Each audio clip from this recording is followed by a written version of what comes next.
Hermanos, buenas tardes. Gracias a Dios, ya estamos aquí nuevamente y les agradezco de todo mi corazón su compañía. Les agradezco que a través de casi todo un año me han estado acompañando, me han estado escuchando y, y han estado escudriñando la palabra junto conmigo. Este libro ha sido muy, muy importante y toda la, todo su mensaje, toda la enseñanza que tiene es vital para cada uno de nosotros que nos decimos cristianos, que decimos que seguimos a nuestro Señor Jesucristo.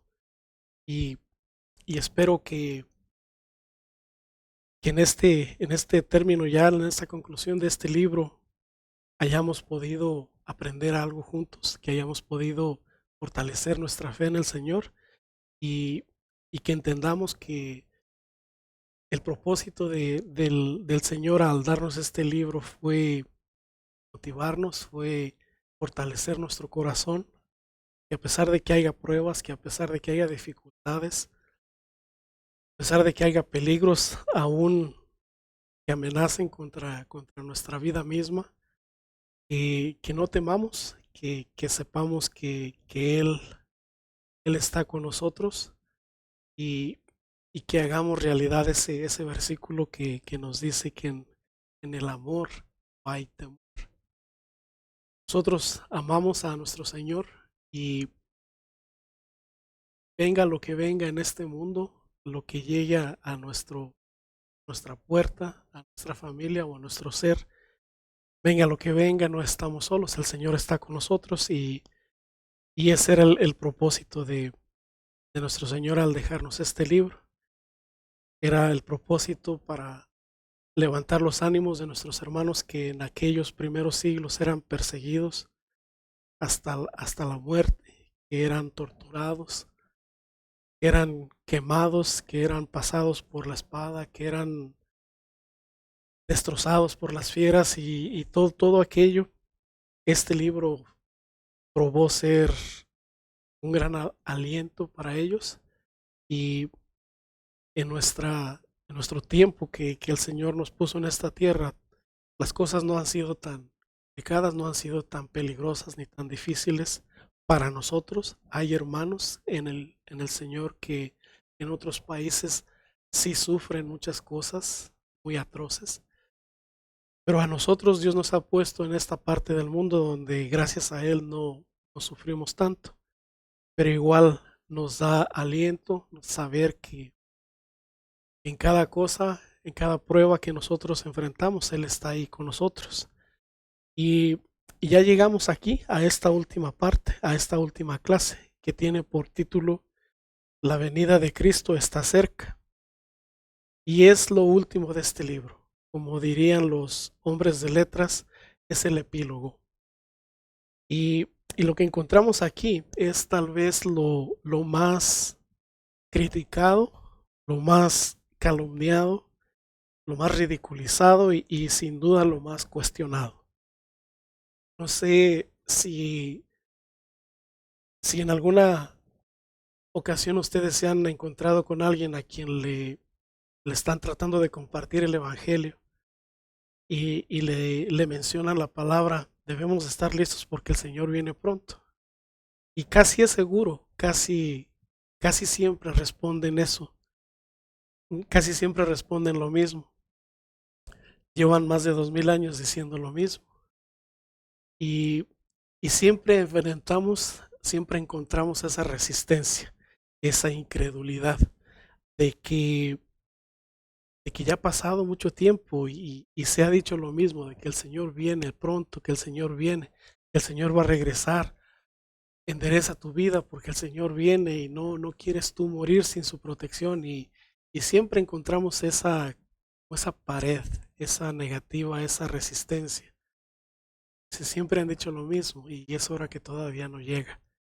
Y, y esos son los comentarios más dóciles, más amables, porque hay personas que pueden ser bastante rudas y bastante groseras en cuanto a a lo que creemos, de que el Señor en realidad viene pronto. Y el Señor nos dice que Él va a venir pronto. Y lo que tenemos que entender es que para nosotros, la forma en la que vemos el tiempo, que para nuestro día, de las palabras del Señor han sido 2000 años, es muy diferente a la forma en la que Él ve el tiempo. El tiempo a nosotros nos rige de una manera que no podemos escapar de Él y a veces es nuestro amigo, a veces es nuestro enemigo. Una, una hora que puede no ser mucho para cualquier persona, para una persona que experimenta dolor, un dolor de muela, un dolor de oído, un dolor como el dolor que experimentan las mujeres al dar a luz. Una hora de ese dolor parece, siente uno que pasa casi todo el día, y eso es una forma muy diferente de cómo nosotros estamos encerrados en el tiempo y cómo Dios, Él está fuera del tiempo.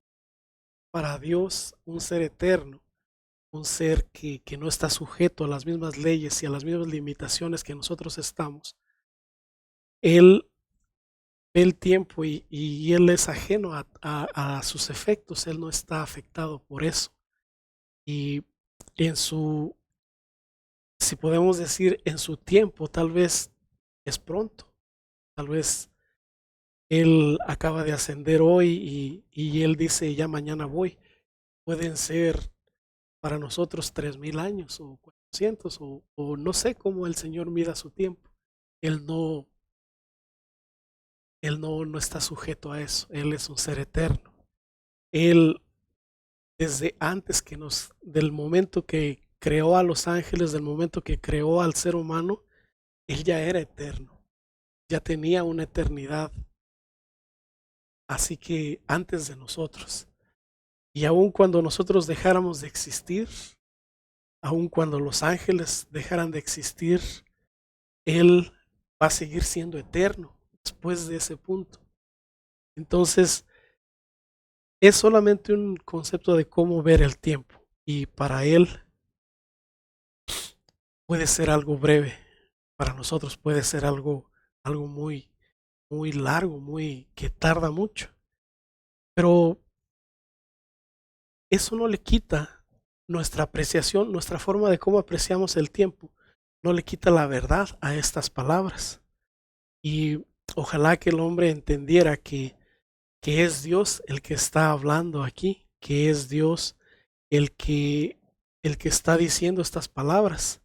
El versículo 12 de este capítulo 22 es el que tiene las palabras más importantes de esta conclusión.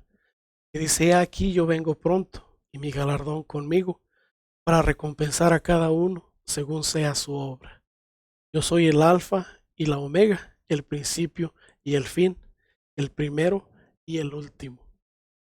Ojalá que el hombre entendiera que estas son las palabras de Dios y que este libro, si bien el lápiz que puso las palabras en el papel fue, fue dirigido por la mano de Juan, el autor intelectual de este libro es Dios mismo, porque él a través de su ángel estaba dando estas visiones, dando esta inspiración, dando la guía al apóstol Juan para que él escribiera todo lo que él quería que nosotros supiéramos.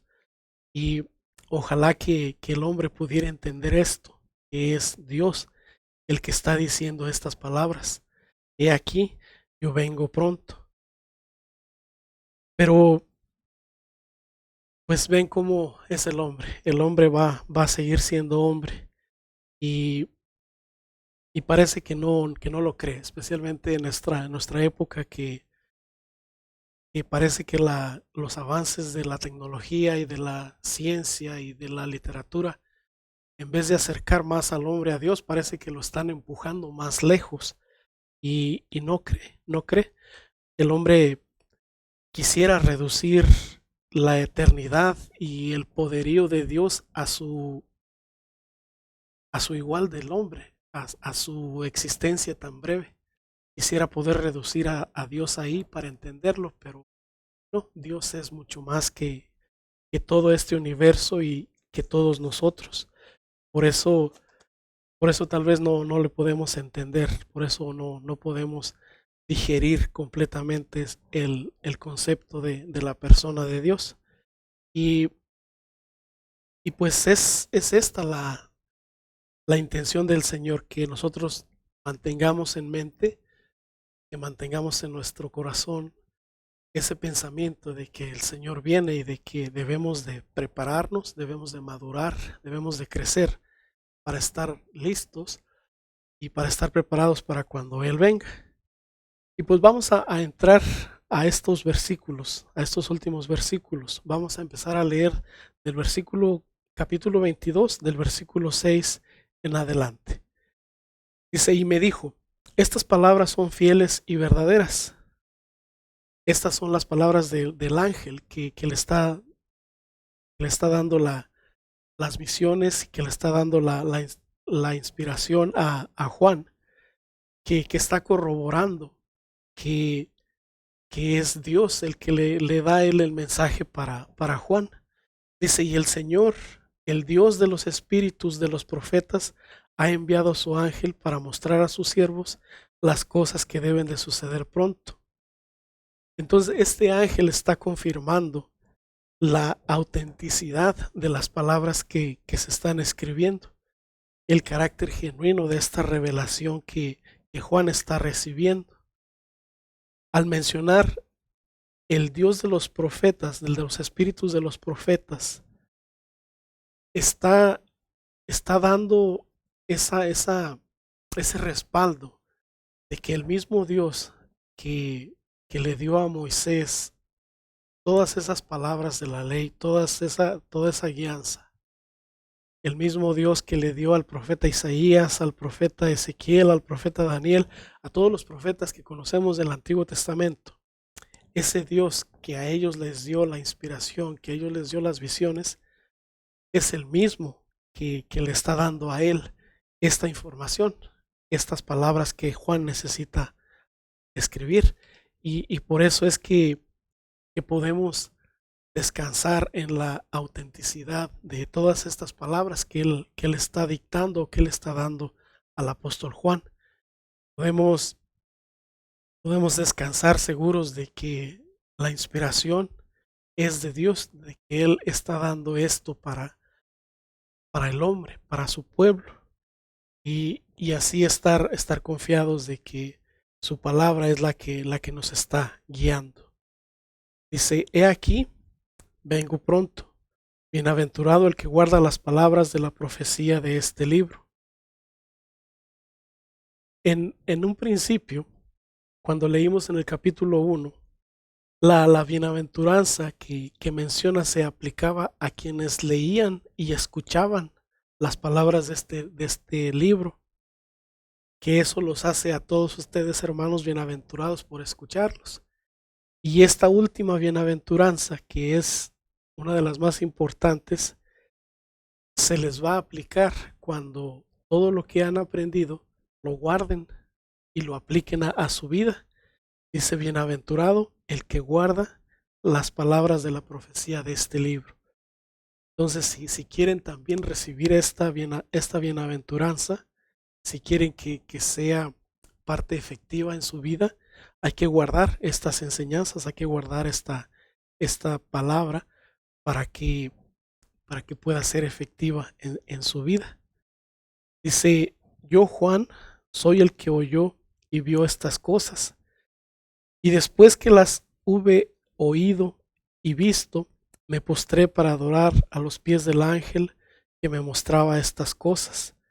Pero él me dijo, mira, no lo hagas, porque yo soy consiervo tuyo, de tus hermanos los profetas y de los que guardan las palabras de este libro.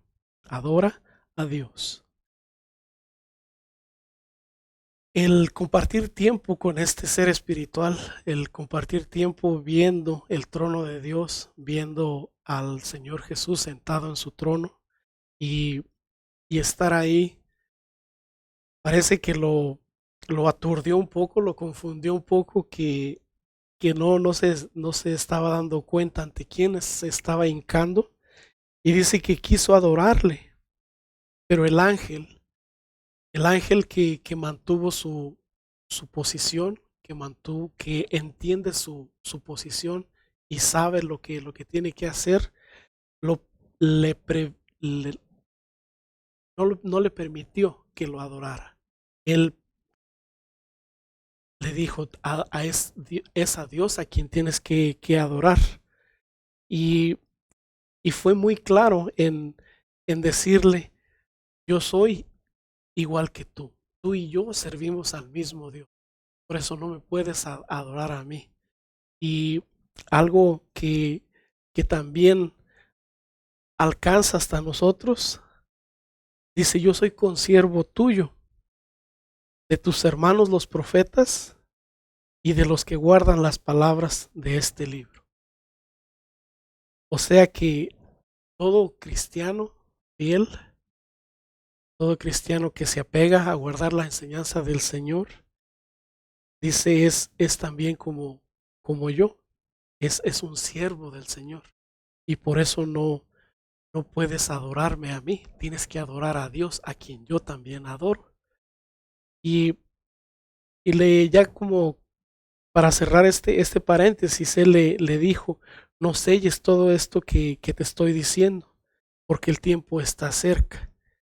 El, esta mención de no sellarle fue de que no debía de guardar esta información, de mantenerla privada para él o para cierto grupo, sino que era para toda la gente, era abierto para quien quisiera leerlo, quien quisiera escucharlo, porque todos, como sabemos, todos los seres humanos tienen el mismo valor, la misma importancia, y de todos han sido pagados los pecados en la cruz del Señor, de todas las personas, de todos los seres humanos, habidos y por haber, sus pecados han sido pagados. Pero de ahí que cada persona acepte esa salvación, ese perdón, y que pueda cubrirse en la sangre de Cristo para el día del juicio. Aunque el sacrificio se hizo para todos, va a haber quien no quiera o quien no le interese o quien menosprecie ese regalo de Dios. Y para ellos, pues ya ellos deciden enfrentar el juicio en, en sus propios términos, a su propia consecuencia de lo que puedan enfrentar. Entonces, esta es lo que el ángel le dice a Juan. Y vamos a ver en el siguiente versículo, uno de los versículos más duros, más severos de la Biblia, que dice esto, dice, el que es injusto, sea injusto todavía, y el que es inmundo, sea inmundo todavía. El que es justo, practique la justicia todavía. El que es santo, santifíquese todavía. Bien, ¿cómo podemos entender este versículo? Sabemos que nuestro Dios es un Dios omnipotente. Él, él es todopoderoso, Él puede hacer todas las cosas, pero respeta mucho la voluntad o el libre albedrío que le ha dado a cada individuo, a cada persona. Y, y Él sabe que a pesar de todas las oportunidades, de todas las veces que se le haya ofrecido vamos a decir, este regalo de la gracia, este regalo de la redención, va a haber quienes no les va a interesar, va a haber quienes no, su estilo de vida o sus intereses o sus metas, no cabe un estilo de vida religioso, no cabe un estilo de vida donde uno somete su voluntad a la voluntad de este ser divino. Ellos quieren ser autónomos, ellos quieren hacer las cosas como ellos les parezca y no quieren sujetarse ni quieren deberse a nadie. Entonces, por eso el Señor sabe que va a haber hombres, va a haber mujeres que a pesar de todas estas oportunidades, van a preferir seguir en el lugar en donde están y no van a dar lugar al arrepentimiento en su corazón. Y cuando, su alma, su corazón está así de endurecido, es cuando el Señor dice, Él así lo ha decidido, así déjalo ya. No, no lo forces. Esto es un regalo de gracia. Y el regalo es como cuando uno compra un regalo para, vamos a decir que yo compro un regalo para Eduardo, que está aquí conmigo grabando la clase. Le compro un regalo, el regalo que yo compré, si él no me lo acepta, sigue siendo mío. Yo lo compré, pero yo se lo quiero regalar a él. Pero si él no lo acepta, la pertenencia no va a cambiar, va a seguir siendo mío. Y él simplemente no lo recibe. Entonces así es el regalo de la gracia que Dios ha hecho al mundo entero. Pero su gracia va a permanecer con él para quienes no lo aceptan. Si alguien no lo quiere, simplemente su regalo se queda con él y sigue siendo su gracia para quienes lo acepten. Y, y ese es el concepto general de este versículo, de que va a haber alguien que a pesar de todos los intentos, de todas las oportunidades, va a decidir permanecer en donde está y lo puede hacer, porque es su decisión, es su voluntad. Entonces, por eso dice, el que es injusto, sea injusto todavía. El que es inmundo, sea inmundo todavía. Pero el que es justo, siga practicando su justicia. Y el que es santo, sígase santificando. Estos son los que han aceptado ese regalo de salvación, esa gracia. Y llegamos al versículo que les leí en un principio. Dice, aquí, yo vengo pronto y mi galardón conmigo, para recompensar a cada uno según sea su obra. En las clases que vimos anteriormente, de lo que es el juicio ante el gran trono blanco, en el capítulo 20, cuando vemos que ya, ahora sí ya todo se termina y toda la humanidad comparece ante él, sabemos que los que no le aceptaron van a ser juzgados, van a ser separados de él y lanzados al lago de fuego. Y en algún momento de ese juicio ante el trono blanco va a, va a haber esas premiaciones que el Señor Jesucristo va a traer y, y va a empezar a recompensar, va a empezar a dar esos premios para todos sus creyentes, para todos los que creyeron en Él y que hicieron algo por Él, va a ir premiando todo eso. Va a ser un aspecto del juicio que viéndolo de un punto de vista muy humano, es injusto, porque todo lo malo que hicimos nosotros como seres humanos, el Señor lo tuvo que sufrir. Y, y Él pagó por eso, no nos dejó pagar ni un solo pecado, no nos dejó enfrentar la ira de Dios en ningún momento, ni por un segundo. Él la enfrentó, Él pagó por todo eso. Pero cualquier mínimo gesto que nosotros hagamos por uno de sus hijos, nos lo va a premiar. Yo pienso que es algo inmerecido, pero eso es la gracia de Dios, de que tal vez no podemos conceptualizarlo bien para digerirlo de manera que lo entendamos completamente y correctamente, pero así es la gracia de Dios. Cada gesto que nosotros como sus hijos tengamos para uno de nuestros hermanos o aún para alguien que no sea cristiano, el Señor lo va a premiar, el Señor lo va a, le va a dar esa premiación para él. Y es aplicable para cualquier ser humano, porque podemos ir a la cárcel y si le llevamos un par de calcetas o alguna comida o algo de dinero a alguien que esté ahí preso que ni siquiera conocemos, es el Señor, es como si se lo hiciéramos a Él. Y todo ese tipo de gestos son los que el Señor va a premiar. Y, y por eso dice que viene Él con su galardón para recompensar a cada uno según sea su obra. Yo soy el Alfa y el Omega, el principio y el fin, el primero y el último.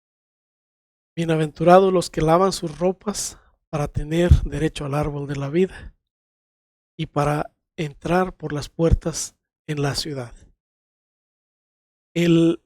Esta bienaventuranza tiene que ver con los que han aceptado el Evangelio, el haber oído la palabra del Señor, haber creído que Jesucristo es el Hijo de Dios, haber decidido arrepentirse y bautizarse para que todo ese mensaje se aplique a su vida, se aplique en el bautismo.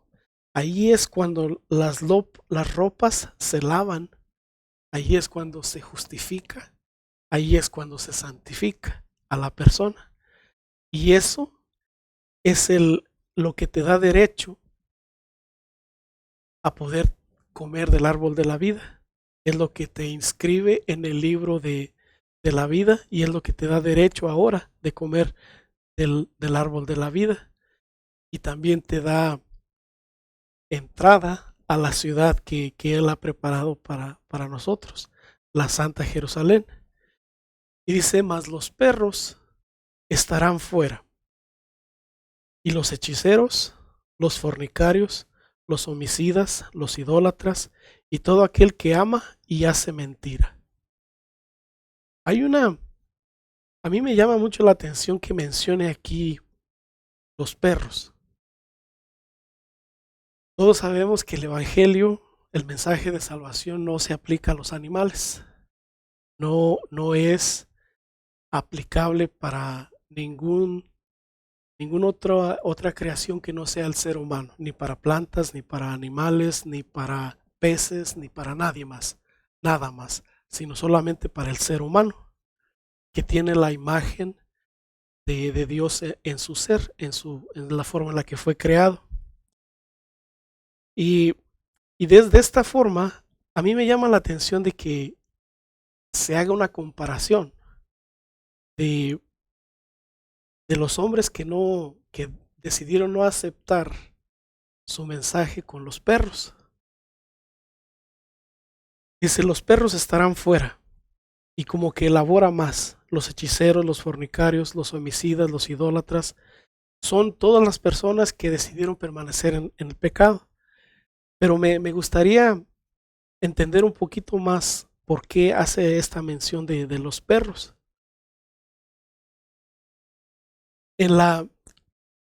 Nos va a ayudar que entendamos el aspecto cultural de la cultura hebrea, en cómo eran, en qué concepto tenían a los perros. Como sabemos, cada cultura es diferente, y en la cultura que nosotros, que yo crecí, la cultura de México, la cultura mexicana, en los ancestros tenían un concepto muy diferente de los perros.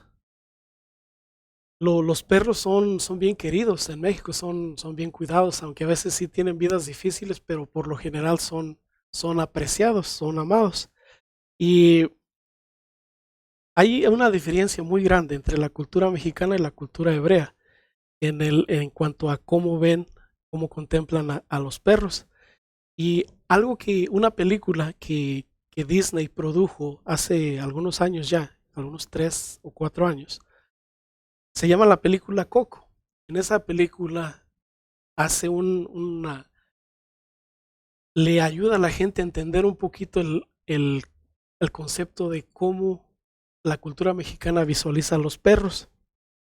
Esta película, uno de los caracteres principales de la película se llama Miguel, que es un niño.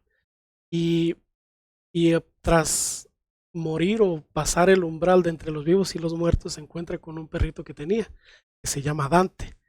Este es el perro característico de la cultura mexica, azteca, algo así, de los ancestros de los mexicanos, que que ese tipo de perro se llama Solo Squinkle. Y algo característico de ese perro es que está lampiño, así como yo, que casi tiene muy poquito vello, muy poquito pelo.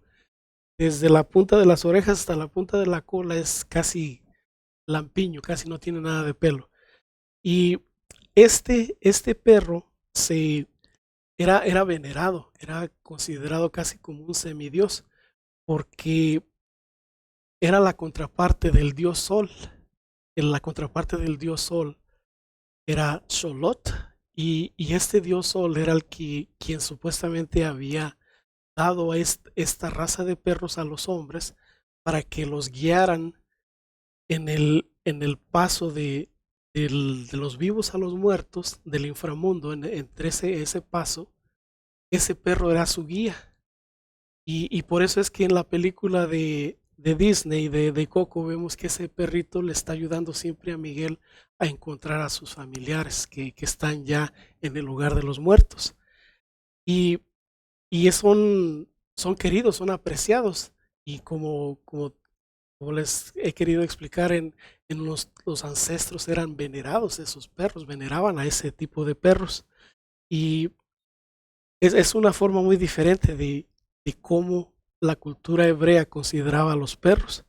La cultura hebrea no veía muy bien a los perros. Los perros más bien eran considerados como una abominación, como algo sucio, estaban siempre asociados a la impureza, porque siempre eran vistos en las afueras de la ciudad, en los basureros, alimentándose de carroña y de desechos, siempre peleando por sobrevivir, y también eran considerados como un peligro para las mujeres y los niños, pues los asustaban frecuentemente y no eran muy bien, no eran muy bien vistos en el concepto general. Se consideraban como una abominación y no se no tenían ese mismo aprecio que tenían que los perros tienen en la cultura mexicana. Y aquí vienen a representar a, a las personas que decidieron permanecer en su pecado, que, que por permanecer en su pecado han venido a ser aborrecibles y reprobables, han venido a ser ahora una abominación delante de Dios porque están en su pecado. Recuerden que el pecado es la peor abominación delante del Señor, y, y no puede compartir, no pueden coexistir el pecado y la santidad de Dios. Por eso es que vienen a recibir este nombre tan despectivo, que vienen a ser mencionados como si fueran perros. Y, pero es en ese sentido de que la figura del perro estaba asociado con eso y era considerado como una abominación. Y ahora, siendo que estas personas están en ese pecado, siguen siendo impuros, siguen siendo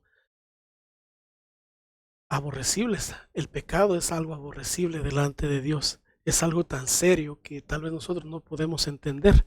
Pero por eso es que, por culpa del pecado, es que Dios tuvo que hacerse hombre y morir, porque ese pecado había infectado a la creación más importante de este planeta, de este universo. El hombre fue la corona de su creación, y el pecado lo había infectado. Y para salvarlo tuvo que hacerse hombre y tuvo que sufrir mucho, tuvo que aguantar una tortura bastante cruel. Y eso fue por razón del pecado. Entonces para Dios el pecado es algo aborrecible, es algo que no puede tolerar. Y por eso es que reciben este nombre tan despectivo de aquellos que decidieron permanecer en ese pecado. Dice: yo, Jesús, he enviado a mi ángel para daros testimonio de estas cosas en las iglesias. Yo soy la raíz y el linaje de David, la estrella resplandeciente de la mañana. Y entonces, hermanos, en estas palabras, una vez más, encontramos esta confirmación de que la inspiración de este libro ha sido divina, porque el Señor mismo nos está diciendo, yo le di toda esta información a mi ángel para que se la pasara a Juan. Y nos menciona algo de la genealogía de su linaje, que él es la raíz del linaje de David, y después él él nace dentro de de la línea del rey David. Por eso dice que él es la raíz y el linaje de David, porque él, él es el que ha hecho esa genealogía y después él nace dentro de esa misma genealogía. Y ya en estos versículos que aventajan más, que avanzan más del 17 en adelante, vamos a ver ya que es ahora sí que la conclusión. Ya vamos a ver la última invitación que se hace, la última advertencia, la última oración, la última bendición y el último amén. Dice, y el espíritu y la esposa dicen, ven. Y el que oye diga, ven. Y el que tiene sed, venga. Y el que quiera, tome agua de la vida gratuitamente. Yo testifico a todo aquel que oye estas palabras de la profecía de este libro. Si alguno añadiere cosas, Dios traerá sobre él las plagas que están escritas en este libro. Y si alguno quitare las palabras de este libro, de esta profecía, Dios quitará su parte del libro de la vida y de la santa ciudad y de las cosas que están escritas en este libro. El que da testimonio de estas cosas dice, ciertamente vengo en breve. Amén. Sí, ven, Señor Jesús. La gracia de nuestro Señor Jesucristo sea con todos vosotros. Amén. Entonces estas ya son las últimas palabras, hermanos. La última invitación la entendemos claro. La última advertencia es una de las cosas en las que quiero enfocarme antes de que se me siga escapando el tiempo. De que esa advertencia tiene, tiene una consecuencia muy seria respecto a aumentar o sobreponer a las palabras que ya el Señor ha dicho. Recibiría como plaga, recibiría como consecuencia las plagas que se mencionan en este libro.